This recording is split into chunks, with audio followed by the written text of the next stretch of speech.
Woi, sahabat entrepreneur, salam hebat luar biasa. Ini banyak pertanyaan dari para sahabat SP30. Pertanyaan ini udah lama, tapi saya tidak pernah mau buat kontennya. Tapi kali ini saya memang sangat tertarik untuk membuat kontennya. Karena ini sekali lagi opini ya, saya tidak ada masalah dengan industri forex, perdagangan berjangka dan sebagainya. Saya tidak pernah ada masalah dengan mereka. Dan saya juga tidak pernah diundang sama mereka, tapi tawaran banyak menjadi pembicara, menjadi influencer, tapi semua saya tolak. Jadi saya fixkan melalui konten video ini, tolong please jangan tawarin saya lagi menjadi influencer di bidang forex. Saya sudah pertegas, cari aja influencer lain. Sekali lagi ini adalah pilihan ya. Jadi saya nggak bicara mana benar mana salah, tapi ini murni sudut pandang saya. Oke, seperti yang tadi Anda lihat di thumbnail, judulnya cukup serem, mengapa saya tidak pernah mau bermain forex, mengacu pada sebuah kisah nyata yang terjadi pada tanggal 25 September 2008 di Surabaya. Apa saja, saya lanjutkan setelah yang satu ini. Baik, sahabat entrepreneur, jadi saya akan menjelaskan. Sebelum saya menjelaskan opini saya, sudut pandang saya, terlebih dulu saya mau bacakan cerita. Ini kisah nyata ya. Jadi judulnya bunuh istri dan 2 anak lalu bunuh diri. Seminggu menjelang lebaran, polisi harus dibuat kerja ekstra keras. Setelah Rabu pagi 25 September, satu keluarga penuh suami istri berikut 2 anak masih balita ditemukan tewas terbunuh di dalam kamar rumah mereka sendiri di Jalan Ngagel Jaya 82, Surabaya. Kali pertama yang menemukan adalah Buriah, salah seorang pembantu yang ada di sana. Ketika itu Buriah dan pembantu-pembantu heran, kenapa hari itu begitu terang, padahal pukul 5:30 pagi. Sang majikan belum bangun, padahal biasanya pukul 4:30 sudah bangun. Kata Siti Humaiyah, seorang babysitter di rumah itu.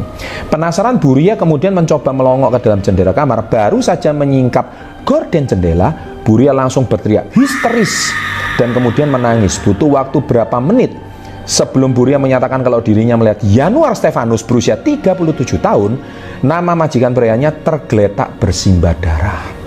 Buru-buru sejumlah pembantu dan karyawan yang di situ langsung menghubungi polisi yang kemudian segera datang. Aparat berbaju coklat harus mendobrak pintu kamar karena teralis jendela pintu dalam keadaan terkunci, kata seorang petugas yang menangani kasus tersebut. Setelah terbuka, pemandangannya yang terlihat sungguh menyayat hati. 4 mayat bergeletakan dengan bersimbah darah. Yanuar Stefanus, sang juragan dan pemilik rumah, tergeletak di bagian paling barat kasur dengan celana pendek dan kaos hitam. Di pergelangan tangan kiri ada 2 luka sayatan, luka tusuk bagian perut hingga usus terburai.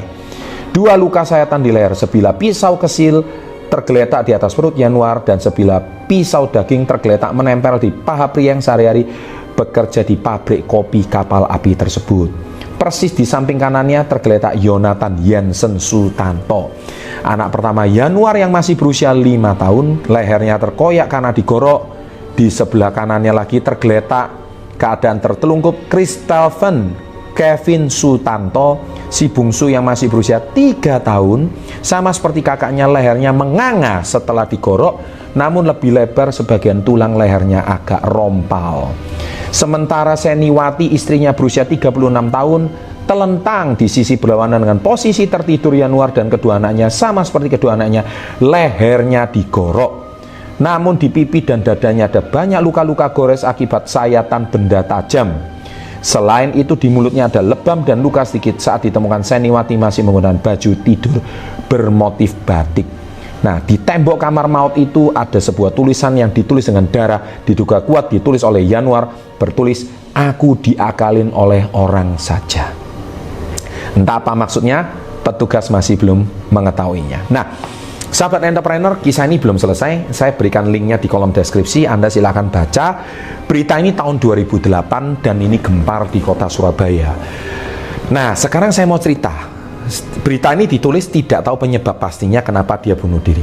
Tapi saya tahu, karena saya tahu di kasus tahun 2008. Anda tahu mengapa? Beliau seorang karyawan kopi kapal api, istrinya mempunyai toko sari roti sebagai agennya dan punya karyawannya. Nah, penyebabnya adalah dia kalah bermain forex. Nah, loh, apakah Pak Chandra gara-gara kisah ini terus Pak Chandra tidak mau bermain forex? Tidak. Ya. Tapi saya mengacu pada, Anda lihat video ini, tolong Anda lihat video ini. Video ini bercerita tentang saya bersama Pak Tony membahas bahwa industri forex, namanya foreign exchange, itu adalah bicara tentang futures. Sekali lagi ya, saya tidak bermasalah dengan futures manapun, saya tidak sebut merek futures manapun, tapi sekali lagi saya tidak berminat. Nah, itu aja. Jadi kalau Anda menawarkan saya komoditi perdagangan berjangka, please, saya tidak berminat. Oke, ini opini saya. Pak Tony berbicara sebagai, dari sudut pandang beliau sebagai seorang pakar finansial, beliau bercerita bahwa futures itu adalah 90% orang akan kehilangan 90% uang dalam 90 hari. Saya ulangi, 90% orang akan kehilangan 90% uang dalam 90 hari. Wow. Itu berarti dari 10 orang ada 9 orang yang akan kehilangan uangnya dalam 90 hari, itu dalam 3 bulan akan kehilangan uangnya hampir 90%. Jadi kalau dia masukkan 10 juta, dia akan kehilangan 10 juta. Dan itu ternyata saya pernah alami sendiri. Tahun 2008, kebetulan saya punya saudara, ya saya nggak sebut saudara apa gitu ya. Saya punya adik lah, adik dalam tanda kutip, adik angkat lah ya, istilahnya adik angkat. Dia menjadi marketing di salah satu perusahaan forex, perusahaan berjangka di Surabaya, pialang berjangka. Bukan sekuritas ya, sekuritas sama forex itu berbeda. Sekuritas itu ke saham, tapi forex itu ke komoditi berjangka, pialang berjangka dan sebagainya. Nah, karena dia baru saja lulus, ya dia pengen cari klien. Saya bilang sama istri saya, kasih 10 juta, testing main. Kita mau lihat 10 juta ini mau jadi uang berapa. Dan Anda tahu, seperti kita duga sebelumnya, 10 juta itu dalam waktu 2 hari, uang 10 juta naik jadi 15 juta. Anda seneng nggak? Seneng. Wah, untung ini foreign exchange. Ini menggunakan mata uang pounds, mata uang US, mata uang Singapura, mata uang apa waktu itu, tahun 2008. Dan siapapun kalau 10 juta jadi 15 juta pasti akan senang. Nah, biasanya manusia akan tumbuh greedy-nya atau rasa tamaknya. Ketika 15 juta, apakah kamu akan memindahkan uang lebih banyak? Biasanya demikian. Tapi saya bilang, no. Biarkan 10 juta itu bertumbuh. Saya mau tahu 10 juta itu jadi berapa. Karena saya sudah menduga. Dan Anda tahu, memang benar. 10 juta itu dalam waktu 2 hari menjadi 15 juta. Dan hari ketiga, uang 10 juta itu habis tak bersisa. Nah, 1 rupiah pun nggak ada. Kemudian saya ditawarkan sama marketingnya. Pak Chandra mau nggak top up? Istilahnya tuh top up. Kalau Pak Chandra top up, kemungkinan 10 jutanya Pak Chandra kembali. Nah, kalau Pak Chandra nggak top up, 10 jutanya melayang. Itu tawaran semua marketing seperti itu. Karena saya sudah tahu dasar teori tersebut, bahwa futures yang diinvestasikan itu 99% adalah di masa depan. 1% saja yang di saham. Saya bilang sama marketingnya yang tak lain adalah adik angkat tersebut, saya bilang, biarin hilang. Karena saya tidak tamak. Nah, sahabat entrepreneur, itulah alasan mengapa saya tidak mau terlibat di forex. Terus Pak, hubungannya apa sama ceritanya almarhum Yanuar ini? Yanuar ini kalah forex. Saya tidak tahu kronologis pastinya, tetapi kalau membaca kisah horor ini, menurut rumors dan beberapa teman, ya, feeling saya, rata-rata orang forex itu kalau 10 juta dia habis, dia top up lagi 10 juta. Karena dia nggak mau 10 juta ini lah. Jadi dia masuk uang berapa? 10 plus 10, jadi berapa? 20. 20 ini tiba-tiba melayang lagi. 25 juta, dia happy. Kalau 20 nggak segera ditarik, dia hilang. 20 ini, kadang orang kepengen top up lagi. Ya habis, masuk lagi 20.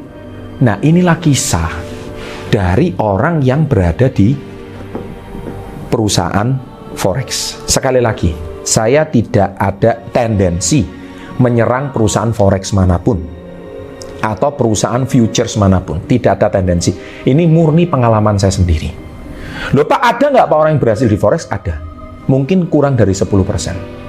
Tapi saya nggak mau jadi yang 10% tersebut. Karena jam tidurnya kebalik. Oh Pak, sekarang ada robot, ada trading, ada ini. No, saya tidak berminat. Mengapa? Saya masih punya perusahaan saya sendiri. Saya mau bekerja di perusahaan. Dan perusahaan saya jauh lebih menghasilkan.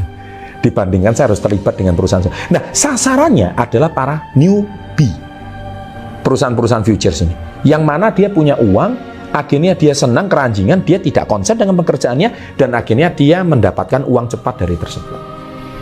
Wahai sahabat entrepreneur, easy come, easy go. Trust me, dunia ini adil. Datang cepat, hilang juga cepat. Belajar dari kisah pengalamannya almarhum Yanuar yang sangat tragis ini, sudah jelas betapa frustasinya orang itu kalau sudah kalah forex.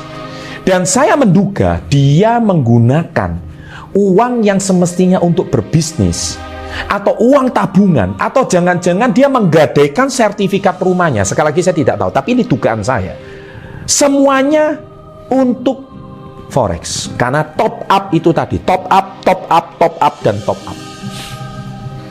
Dari yang mungkin Anda cuma iseng-iseng bermain 10 juta, jangan-jangan bisa masuk keseret 1M.